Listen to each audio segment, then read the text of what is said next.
खुलकर अपनी बात रखने के लिए जाने जाने वाले शंकराचार्य स्वामी अविमुक्तेश्वरानंद पर लगे आरोपों के बारे में तो आपने सुना ही होगा। अगर नहीं सुना तो मैं आगे आपको बताऊंगी। अब इस मामले में नया मोड़ आया है।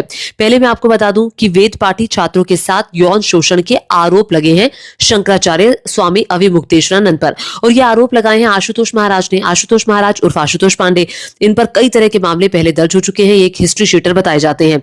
अब इन्होंने दीक्षा ली थी रामभद्राचार्य जी से। अब आगे मैं आपको बताती हूँ कि एक व्यक्ति है रमाकांत नाम का। ये दरअसल स्वामी अविमुक्तेश्वरानंद जो कि शंकराचार्य हैं, उनसे मिलने के लिए जाते हैं। मीडिया के कैमरों के सामने ये शंकराचार्य को बताते हैं कि 3 लोग इनके घर पर आए थे मिलने के लिए।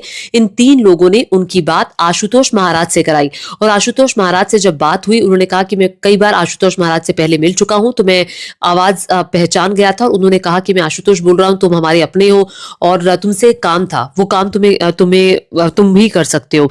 उन्होंने कहा कि आशुतोष महाराज ने रमाकांत से कहा कि तुम्हारी 3 बेटियां हैं, तुम अपनी 3 बेटियों के साथ यौन शोषण का आरोप लगा दो शंकराचार्य स्वामी अविमुक्तेश्वरानंद पर। रमाकांत ने कहा कि मैंने उनसे इनकार कर दिया।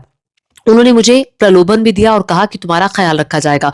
उन्होंने कहा मेरे पास घर है, मेरे पास गाड़ी है, मुझे इसकी जरूरत नहीं है, मैं किसी तरह का प्रलोभन से प्रलोभित नहीं हुआ और मैंने मना कर दिया, और मुझे नतीजे भुगत लेने की धमकी दी गई। मुझसे कहा गया कि आप देख लेंगे, मेरे पास कई और रास्ते भी हैं। अब सुनिए उस व्यक्ति ने क्या कहा। हालांकि मैं आपको बता दूं कि शंकराचार्य पर जो गंभीर आरोप लगे हैं, उस मामले में प्रयागराज पुलिस इन्वेस्टिगेशन कर रही है, और इन्वेस्टिगेशन बहुत तेजी से चल रही है। सुनिए। उन्होंने आशुतोष पांडे जी को फ़ोन लगाया और बात उन्होंने कराई, तो उन्होंने उधर से आवाज़ आई कि मैं आशुतोष पांडे बोल रहा हूँ, पहचाने हूँ? उन्होंने कहा नहीं पहचान पाए। तो फिर उन्होंने कहा आशुतोष पांडे याद करिए। तो हमने कहा अच्छा दादा प्रणाम। तो हमें याद आया कि वही जो है कि वो संगठन चलाते थे ब्राह्मण सभा वाला करके। तो हमने कहा वही है। तो हमने कहा उनको प्रणाम बोले, तो उन्होंने कहा और सब बढ़िया है, वो आपके पिताजी के उसमें निधन में नहीं पहुँच पाया, ऐसी चीज़ें हैं और सब बढ़िया है, घर परिवार में सब कुशल है। तो हमने कहा जी। तो उन्होंने कहा यार छोटा सा काम है तुमसे।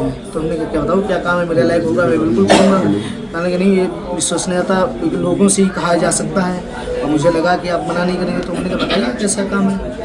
तो उन्होंने कहा यार एक स्वामी जी हैं, वो ज़रा परेशान करते रहते हैं, उनको यार सही करना है। तो उन्होंने कहा बताओ। तो कहने लगे वो तुम्हारी बच्चियाँ हैं यार, उनसे यार वो लिखवाना। तो हमने कहा मेरी बच्ची बहुत छोटी है, कैसी बात है, तो आप बहुत बड़े, ऐसी भाई साहब आपको शोभा नहीं देता है। तो कहने लगे नहीं अरे यार तुमसे कह रहे हैं, हम तुम्हारी सुरक्षा की गारंटी ले रहे हैं, हम हर तरीके से जो है पैसे से टके से सारी चीज़ें हम आपकी मजबूत करेंगे। हमने कहा मेरे पास भैया हमारे पास गाड़ी है, घर है, मकान है, सब कुछ है।